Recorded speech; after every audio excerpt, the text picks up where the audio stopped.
Estimado paisano, muy buenos días. Muchas gracias por la asistencia, queridos amigos e invitados. Quiero comentarles que a partir de hoy ya tenemos nuestro canal YouTube para algunos de los paisanos que no puedan asistir a la conferencia en Zoom, pero sí podrán verlo en cualquier momento en directo o en cualquier momento después. O sea que les pido también el favor de que entren todos al canal de YouTube y se suscriban para que puedan estar recibiendo los mensajes de las próximas conferencias. También queremos hacer unas observaciones con el respecto del uso de la palabra para evitar que la conferencia no dure más de una hora, que es más o menos el tiempo limitado para el conferencista, unos 40 minutos y los otros para algunas motivaciones o algunas preguntas que tengan al respecto. Por favor, cualquier pregunta, hacerla por el chat y entonces en un momento dado, entonces se le daría la palabra y se le activa su micrófono correspondiente. Entonces, para el día de hoy, pues tenemos como invitado al doctor Francisco Javier López Arroyave, que es un médico egresado de la Universidad de Caldas, fundador y gerente de la Clínica Caldas, además es creador de la Liga contra la Diabetes. Dedicó 10 años a investigar en archivos cómo es la personalidad de los descendientes de las familias antioqueñas, de dónde vienen sus raíces y por qué son personas echadas para adelante. Él es autor y escritor además del libro El alma paisa, que es la identidad de una raza. Entonces, por lo tanto, esa es la charla que nos va a hacer el doctor Francisco López. Entonces, le doy la palabra, que por favor, entonces, que inicie su disertación. Muchas gracias. Muy buenos días. Es un honor que me hacen al dirigirme a ustedes. Voy a ser muy concreto porque el libro del alma paisa tiene muchas lecturas y una de estas lecturas es la siguiente. Esta presentación del libro ante la sociedad ansermeña y ante la comunidad aguadeña, coincidencialmente, pilares del alma paisa. La una como la abuela, Anserma, y la otra, la aguadeña, como representante de la gesta formadora, entre otros pueblos como Río Negro y Marinilla. Cuna de mis ancestros, la una, y la otra como inspiradora para escribir mi libro. Me metí en camisa de 11 varas ante esa gran promesa, pero con paciencia y pulso la logré. Para eso creé el libro, para resistir las embatías de los molinos de viento. Con esta introducción quiero hacerles sentir de que enfrentarse uno a defender el libro y a defender una tesis es de valientes. Y nosotros los paisas somos muy valientes. Entonces también me llevó eso a otra frase que es mía. Dice, no ocultes tus conocimientos, ¿cierto? Digamos, socialícelos como una ayuda entre todos. Es decir, entre todos creamos conocimiento. Entonces, en este orden de ideas, inicié al descubrir la necesidad que tenía de transmitir esos sentimientos encerrados en el corazón del paisa, emprendí el camino de estudiar su alma. Así inicio la jornada de mi libro con el nombre El alma paisa, nombre que me he empeñado en mantener a pesar de la enorme promesa que contiene. Procuré en cada línea buscar mis raíces paisas y al hacerlo, crecía mi convicción de que en el paisa existe una esencia común, una identidad, un alma. Me animó en esa dirección el sentimiento que tengo cuando al encontrarme con un paisa en el extranjero, intuitivamente sin necesidad de presentarnos, ambos teníamos esa sensación de que compartíamos una región, una cultura y una historia. Estos años de investigación me han servido de catarsis espiritual, como pueden testificar otros escritores.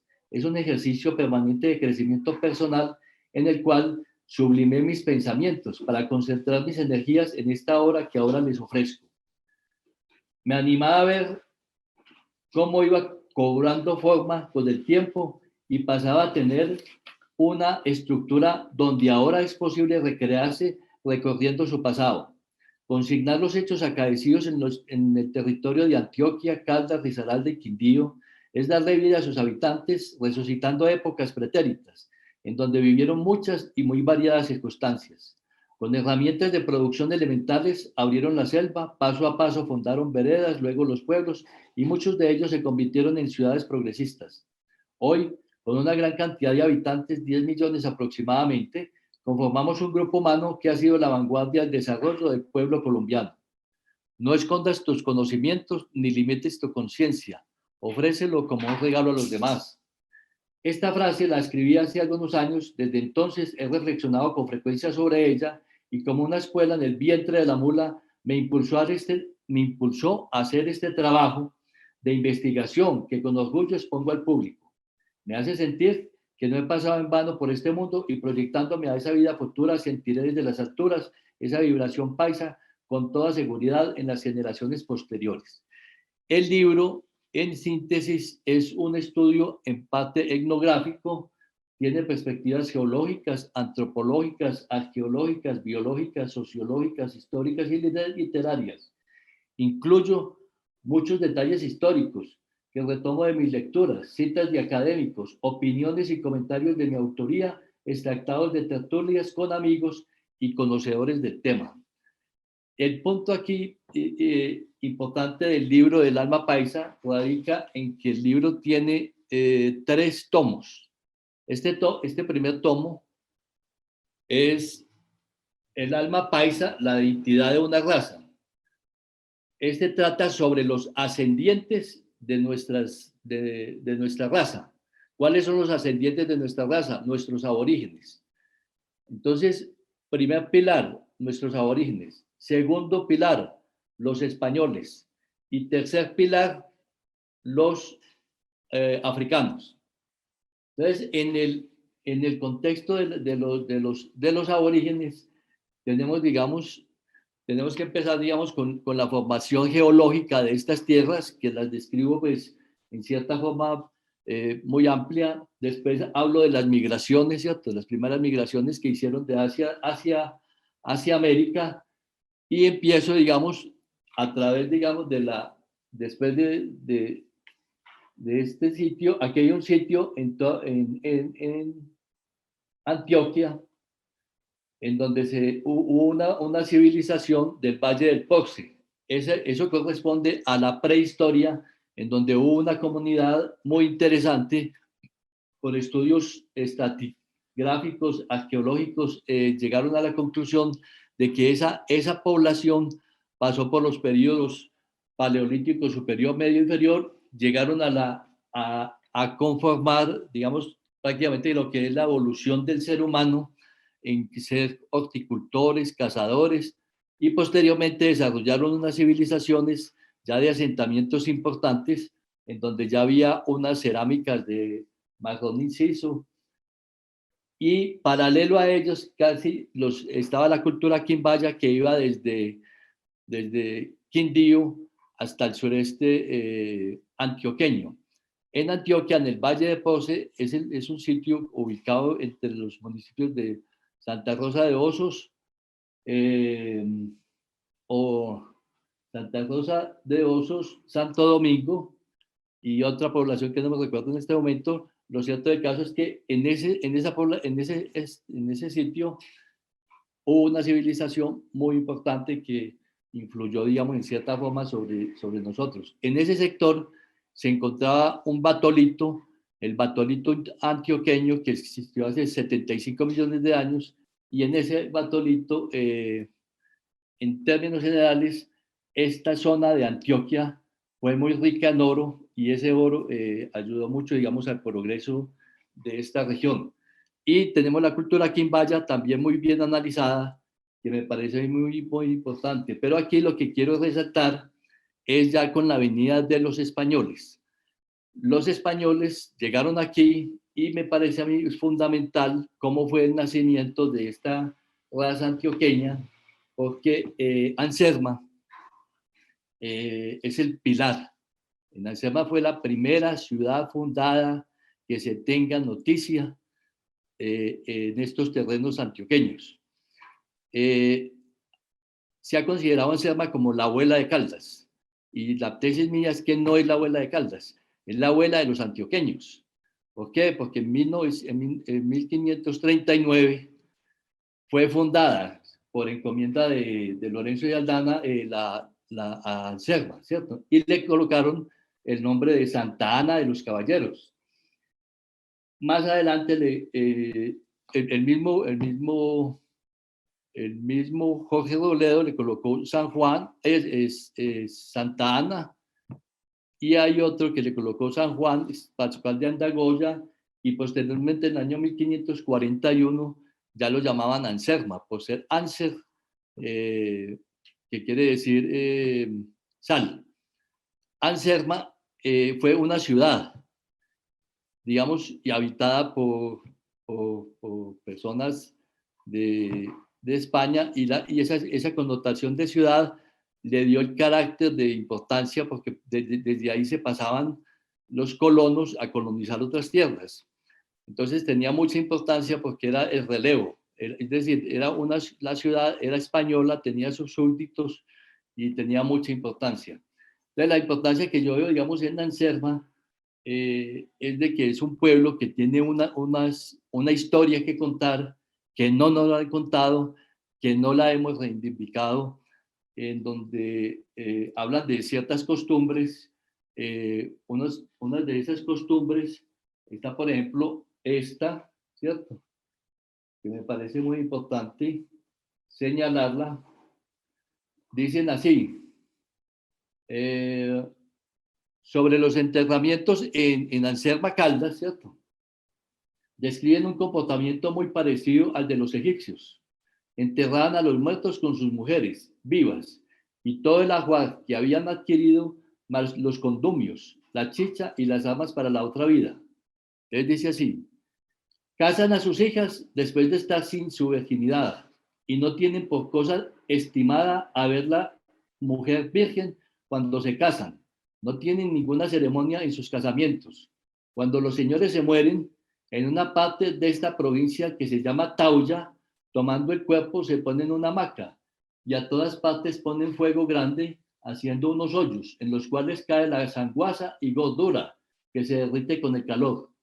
Después, y ya está el cuerpo medio quemado, vienen los parientes y hacen grandes lloros y acabados, beben su vino, chicha, y rezan sus salmos o bendiciones dedicadas a sus dioses, a su uso y como los aprendieron de sus mayores, lo cual hecho ponen el cuerpo, envuelto en mucha cantidad de mantas, en un ataúd, y sin enterrarlo, lo tienen allí algunos años, y después de estar bien seco, lo ponen en sepulturas que hacen dentro de sus casas.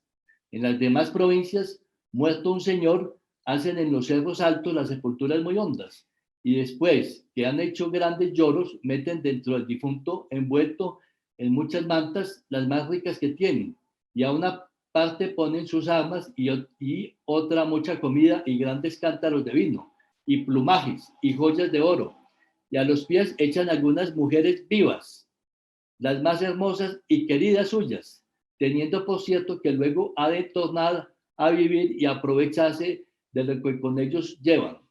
No tienen obra política ni mucha razón. Las armas que usan son dardos, lanzas, macanas de palma negra y de otro palo blanco recio que en algunas partes se cría. Casa de oración no se la habemos visto ninguno. Entonces, el punto importante en esto es que allá hubo una civilización, porque se hablaba de esos cronistas de que la extensión de Anserma no la limita muy bien si es de León, pero hablan de que había una comunidad de más de 40.000 personas, es decir, era si en este momento Anserma tiene aproximadamente los 40.000, en esa época tener 40.000 habitantes era muy significativo. Había cuenta pues de lo que ello conlleva, la cantidad, digamos, el equilibrio que deben de tener biológico para subsistir, porque la entrada y la salida pues en un ecosistema tiene que ser pues muy equilibrado para llegar a 40.000 habitantes. Entonces, Anserma tiene la ventaja de ser, primero, la primera ciudad fundada por los españoles, ¿cierto? Eso le daba la connotación de que es la abuela. Y no me pueden decir a mí que no es la abuela, porque eso es como decirle a usted, hombre, usted es papá usted es el papá de este niño. Usted le tienen el ADN, le hacen la prueba del ADN y efectivamente es ese ADN. Entonces el marcador de la historia de Anserma es la historia, y la historia no nos puede decir otra cosa que Anserma es la abuela de los paisas. ¿Por qué? La otra cosa que yo observé en Anserma, cuando yo estuve 4 años trabajando en Anserma de 1994 a 1998, y yo también, a mí me gustaba mucho pasear por allá, por todas las veredas, etc. El punto es de que todos venían de unas raíces paisas, ¿cierto? Se decía, digamos, de que Anserma era caucano. Caucano ha sido todo, ¿cierto? En algún momento Antioquia perteneció a Cartagena, la gobernación de Cartagena, en otra época perteneció a la gobernación de Popayán, y Anserma hablaban de que eran por paisas y por caucanos, ¿cierto?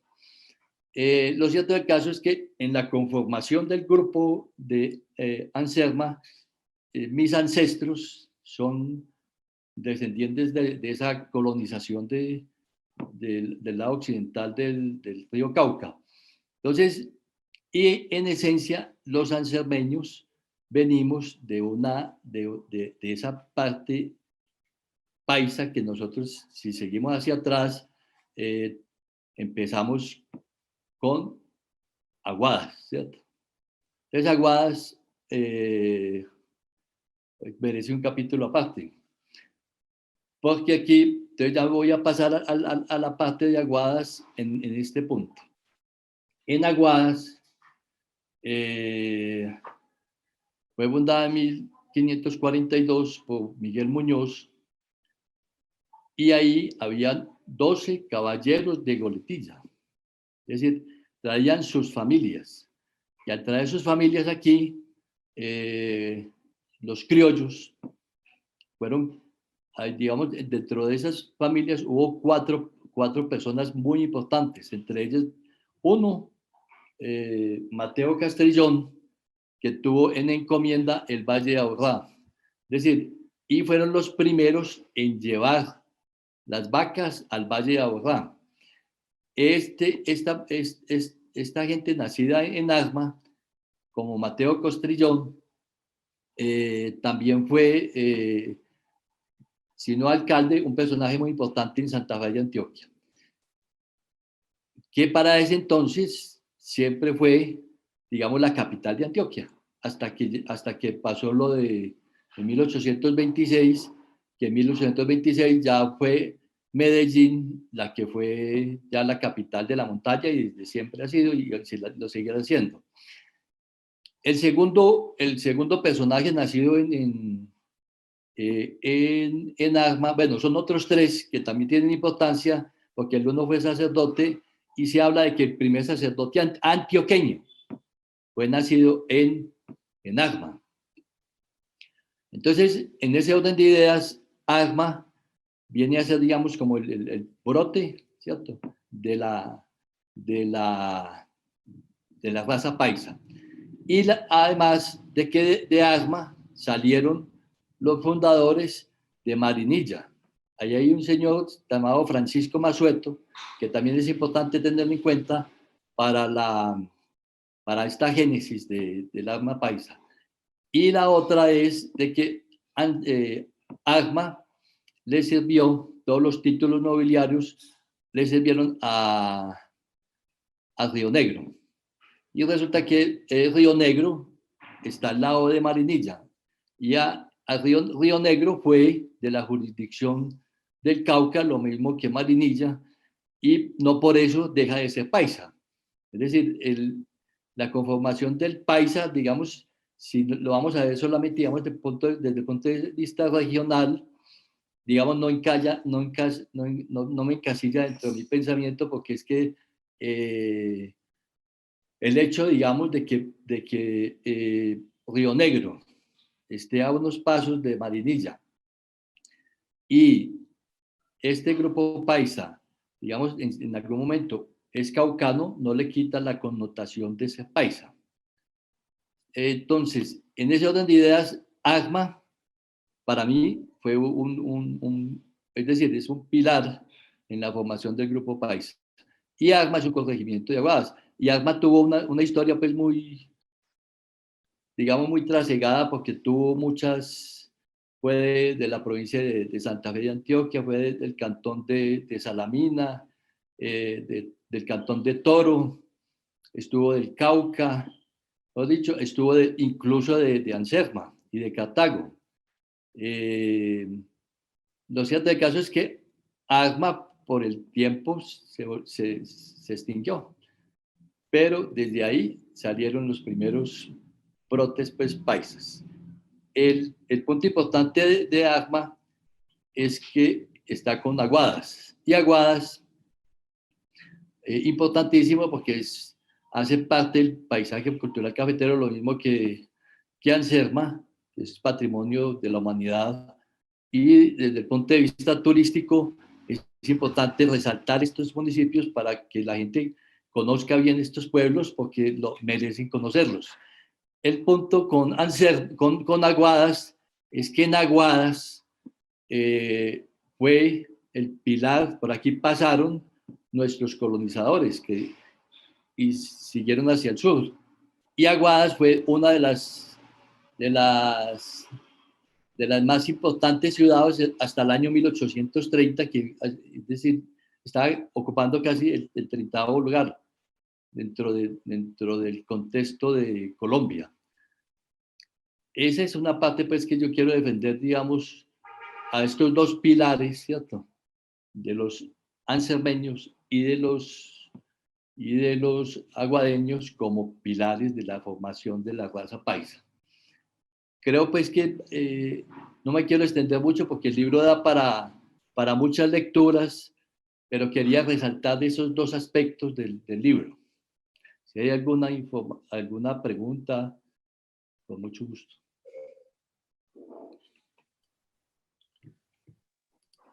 Bueno, muchas gracias, doctor Francisco.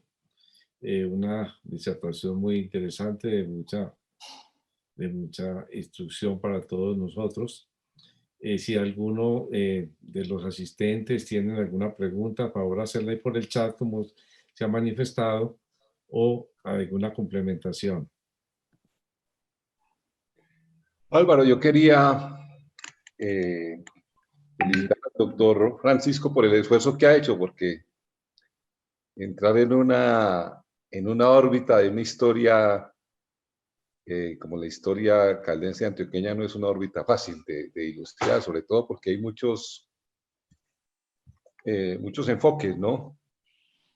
Pero sí me interesa mucho la reivindicación de Anserma como abuela de Antioquia desde el punto de vista de que Robledo desde Anserma fundó a Cartago y fundó a Santa Fe de Antioquia, ¿no? Y Anserma, de hecho, ha tenido una influencia muy evidente en el norte del valle toda la vida, históricamente siempre ha tenido mucha influencia en el norte del valle.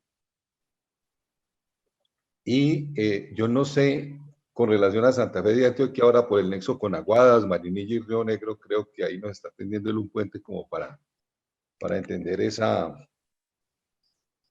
conexión, ¿no? Y me parece que es muy valioso el aporte que él hace en ese sentido. Yo sé que la obra de él ha sido polémica. En la Academia Caldense de Historia, algunos historiadores han dicho que los caldenses no somos solo alma paisa, sino que también somos alma caucana, que no somos objeto de una colonización, sino que más bien acogimos a los antioqueños y, en fin, todas estas cosas. Pero eso es secundario. Lo central es que él, como dice muy valientemente, porque para eso necesita valentía, ha lanzado el guante y ha presentado otra visión, otro enfoque muy interesante que creo que a los historiadores nos va a enriquecer mucho en nuestros análisis. Y le agradezco mucho, doctor Francisco, todo el aporte que usted está dando con esta obra y que también nos alimente la conciencia histórica de los ansermeños, ¿no? Porque a veces la gente piensa que la historia de Anserma es no tiene tanta importancia, ¿no? Y la tiene, y la Academia Caldense se fundó en Anserma, y todo el mundo la reconoce, pero los mismos ansermeños no tienen a veces no tienen esa misma conciencia histórica. Entonces, por eso es tan importante el aliento que usted nos da con su obra. Le agradezco mucho, doctor López. Gracias, doctor Carlos Arturo, que para los que no lo conocen, aunque si todos son ansermeños, acá saben quién es él. Es un gran historiador, ha escrito varios libros en este tema y en varios temas de Anserma y de la cultura de paisa, como se dice también. Este complemento de lo que nos expone el doctor Francisco López de gran interés. Lógicamente, he escuchado también algunas otras intervenciones de historiadores en el tema, como es el del doctor Álvaro Garner y el del doctor Luis Javier Caicedo, que ya han escrito también al tema, ahí donde habla el doctor Carlos Arturo, que esto es un tema polémico y es interesante que el doctor López haya tomado también una iniciativa donde de pronto hay algunos puntos que no coinciden con los demás. Pero eso es parte de la polémica y eso es lo que necesitamos que se crea. Adelante, doctor Francisco López, ¿querías hacer algún otro aporte al tema? Bueno, digamos, si nos situamos en el punto de la historia, hay algo que hay que reivindicar, y es con Jorge Robledo, que fue el que realmente descubrió estas tierras, ¿cierto? Puede que haya sido comisionado, pero de todas formas a él se le atribuye poder sobre estas tierras. Fue tanto el poder que tuvo Jorge Robledo que después de la fundación de Santa Fe de Antioquia, en el año 1541, como en noviembre de 1541, él se trasladó hacia el norte y en mayo más o menos de 1942 ya Heredia lo cogió preso y lo mandaron para España, ¿cierto? Mandaron para España como por haber sido, dicen los historiadores, el más benévolo de los conquistadores.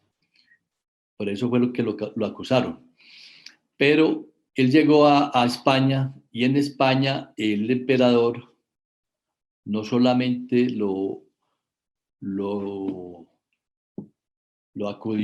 acogió, sino en vista, digamos, de las evidencias que él mostró, que había sido fundador de Anserma, de Cartago, de Santa Fe de Antioquia, y todo el aporte, digamos, económico que eso debió haber llevado, el emperador le dio el título de mariscal, que es un título de nobleza, pues, muy alto y de poder. Con esos títulos, él regresó a estas tierras, llegó al territorio de los armados, allá llegó donde Belalcázar no le paró bolas, lo cogió preso y lo llevó hacia el lado del territorio de los Pozos, y en el Alto de la Cana fue cogido por un negro. Dijo, uy, Dios mío, un negro me va a matar, pero le pedía a Dios que era esa cosa tan horrible, que un negro lo fuera a matar a él, ¿no? Eso sería, pues, es decir, bajarlo demasiado de su estatus. Y lo mataron al garrote. El garrote era un poste donde le colocaban una argolla en el cuello y empezaba a disminuir la argolla hasta que quedaba degollado. Y enseguida Sebastián de Belalcázar cogió la cabeza, y dicen los historiadores que se los ofrendó a sus subalternos para que cogieran temor, ¿cierto? Y enseguida él lo enterró en un bohío junto con otros dos subalternos de él, y dice la historia de que los Pozos lo enterraron y ya por la noche llegaron los Pozos y los sacaron. Es decir, no solamente, digamos, los tildaban de caníbales, de antropófagos, sino que en este caso ya eran carroñeros. la pregunta que yo me hago es la siguiente: ¿qué hubiese pasado si Jorge Robledo le hubieran dado ese grado de mariscal, gobernador de estas tierras como se lo dieron, hubiera seguido vivo, ¿cierto? Es decir, es una preguntita pues que yo dejo simplemente ahí como para seguir el hilo de la historia, y es interesante desde el punto de vista de imaginarse uno qué hubiese pasado, digamos, cómo el destino cambia, digamos, la dirección de los pueblos, como predestinados a hacer otras cosas. Ese es mi punto de vista, pues, sobre Jorge Robledo. Y la otra cosa, pues, importante, pues, recalcar, es que es una tristeza de que nosotros como, como moradores de estas tierras, hombre, nos ha faltado un sentido de pertenencia muy grande, y es una invitación realmente, porque nosotros ya estamos al otro lado del, de la mitad de la vida hacia arriba, y es un llamado a las nuevas generaciones para que retomen sus principios, sus valores, porque estas tierras son de una riqueza sin igual, y yo creo que entre todos debemos de construir. Cada comunidad tiene su historia, cada comunidad debe fortalecerla. En el caso, por ejemplo, de Anserma, me parece a mí que tiene mucha historia que contar, tiene mucho museo que hacer. Hay que levantar estas cosas que hacían nuestros antepasados, ponerlos en lugares de turismo, como museos, y, y recalcar nuevamente, por aquí entraron nuestros primeros ancestros en estas tierras, digamos, caldenses. De todas formas, si hay algo que decir, pues, si hay alguna pregunta, me puede preguntar. Ok. ¿Alguno de los paisanos o los asistentes tienen algo, algún complemento al tema? O Carlos Arturo, ¿de pronto quieres hacer alguna otra acotación?